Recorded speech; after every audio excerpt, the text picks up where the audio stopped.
They said one small act of kindness could shift a person's entire destiny. But Alma had no idea the tired man she helped at the crowded Lagos bus terminal was the same man whose decision would soon determine the direction of her entire life. In the heart of Africa's busiest city, where noise never sleeps and dreams rise like heat from the asphalt, Alma fought every day to survive. Jobs were scarce, money was tighter than dry season soil, and hope, real hope, was a luxury. But she still believed in kindness. And that single belief was about to collide with fate. The late evening rush at Oshodi Terminal was its usual chaos, buses honking, traders shouting, the dusty breeze whipping through the air like restless spirits. Alma clutched her application folder against her chest, praying it wouldn't get stained before her interview the next morning. As she squeezed through the crowd, a harsh cry sliced through the noise. A baby. She turned and saw him, the exhausted father. His shirt was soaked with sweat, his hands trembling as he rocked the wailing infant. His bag had fallen open on the ground, baby items scattered, people stepping around him without even looking. He looked completely overwhelmed, on the verge of breaking. Alma hesitated only a heartbeat, then stepped toward him. "Excuse me, sir, let me help," she said gently. The man lifted his eyes, red, tired, defeated. "Please. I just need a moment." Alma knelt, gathering the baby's items, brushing off dust, repacking everything neatly. She held the child for a moment, humming a soft Ghanaian lullaby her mother used to sing. The baby quieted instantly. The father stared at her, shocked, grateful, almost emotional. You must be an angel," he whispered. Alma smiled softly. "Just someone who knows how hard life can get." He opened his mouth as if he wanted to say more, something important, but he shut it again, gaze turning distant, thoughtful. Before Alma could ask his name, a sudden announcement boomed across the station. His bus was leaving. He grabbed his bag, nodded gratefully, and rushed toward the gate. Alma watched him disappear into the crowd, unaware that the man she just helped was not just any father. He was a powerful executive. And tomorrow, he would hold the final decision on the job she desperately needed. But fate still had twists, dangers, and heartbreak waiting on the path ahead. That night, Alma barely slept. Every time she closed her eyes, she saw the exhausted father at the terminal, his trembling hands, his cracked voice, the way his eyes softened when the baby finally stopped crying in her arms. There had been something unsettling beneath his gratitude, something unspoken. But she brushed it aside. Tomorrow was what mattered. The job interview at Oasis Holdings, one of the biggest firms in West Africa, was the chance she had prayed for since her mother died. A chance to finally move her younger siblings out of the slum. A chance to outrun poverty, even if just by a few steps. By sunrise, Lagos was awake, vendors shouting, motorcycles weaving dangerously between cars, the sun climbing like a fiery promise. Alma straightened her borrowed blouse, clutched her folder, and made her way to the towering glass headquarters. The building shimmered like a giant carved from wealth. She swallowed hard. Security scanned her in and directed her to the 15th floor. She stepped out into a wide marble lobby where other applicants sat, nervous, rigid, sharply dressed. Alma took the only empty seat, earning a few judgmental glances. Her clothes weren't new.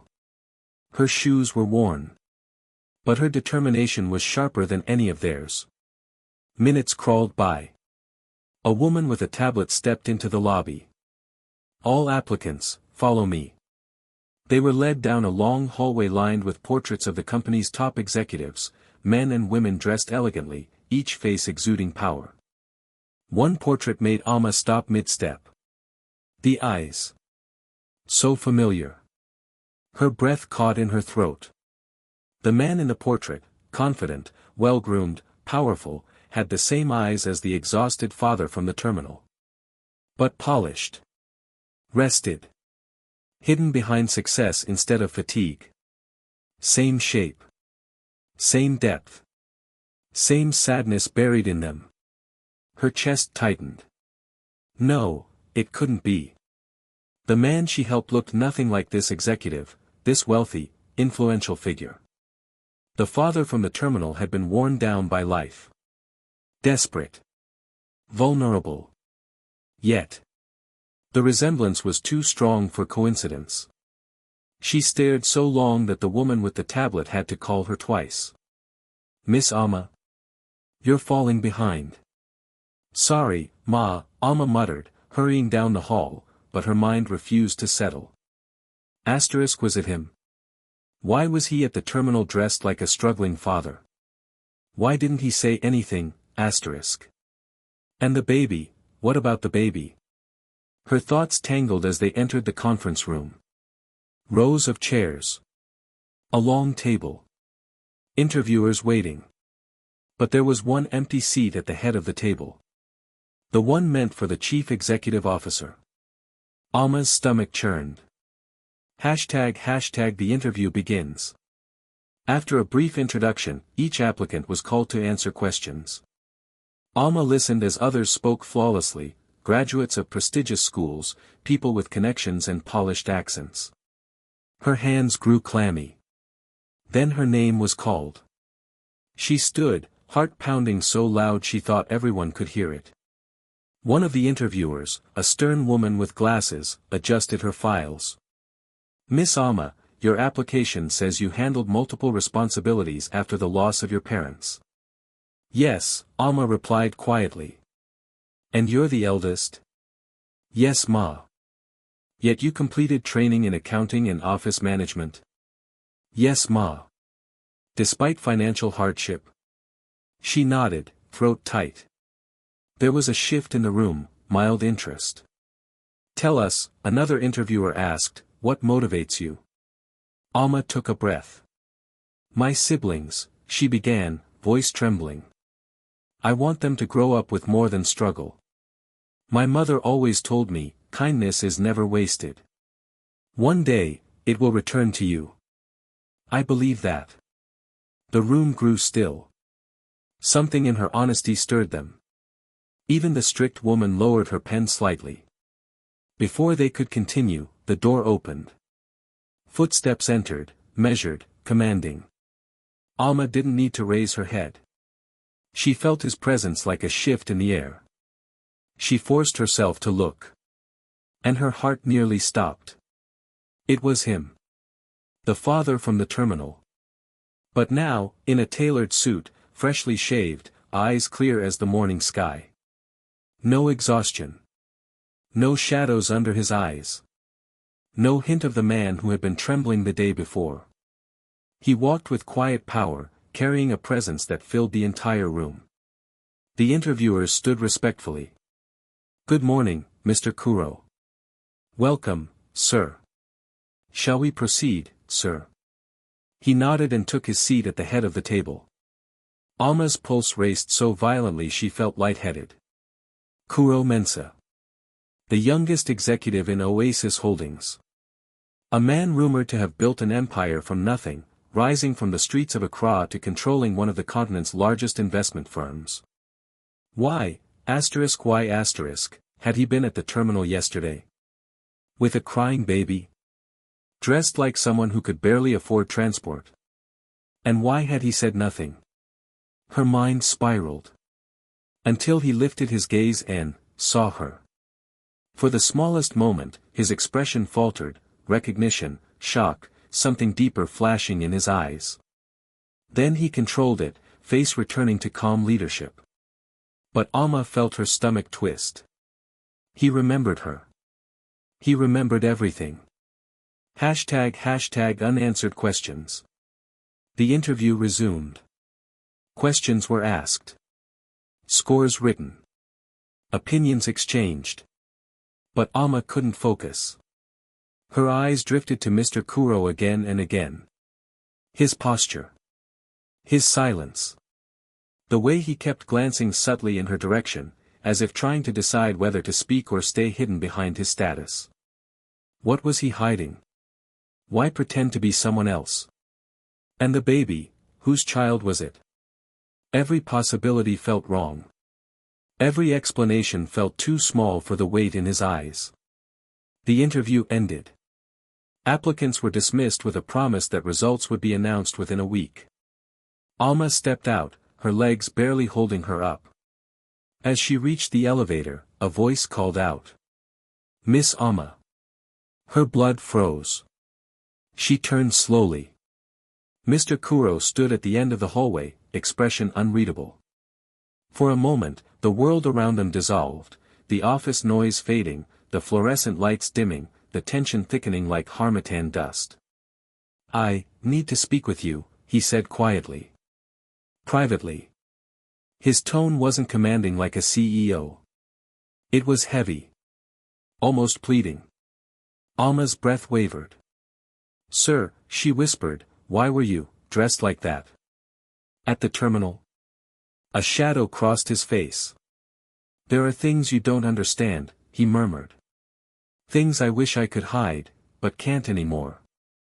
He stepped closer. "And that baby," she asked softly, "was it yours?" His jaw tightened, pain flickering through his eyes. "Yes," he said. "But the story behind him is not one I share easily." Before Alma could speak, footsteps approached from behind, employees walking toward them. Kuro stiffened immediately, his executive mask snapping back into place. "We'll talk," he whispered. "When it's safe." Safe? What danger was around him? Around them? Alma watched him walk away, a storm of questions tearing through her chest. Whatever truth he carried. It wasn't ordinary. It wasn't simple. And it wasn't safe. But fate had already bound their paths together. And the real story, dark, painful, and life-altering, was only just beginning. Alma waited 3 days after the interview, her nerves stretched thin like overused thread. Every night, she replayed the moments with Mr. Kuro in her mind, his exhaustion at the terminal, the baby's desperate cries, his sudden transformation at the office, and the chilling way he said, "We'll talk when it's safe." Safe from whom? Safe from what? By the 4th day, a message arrived.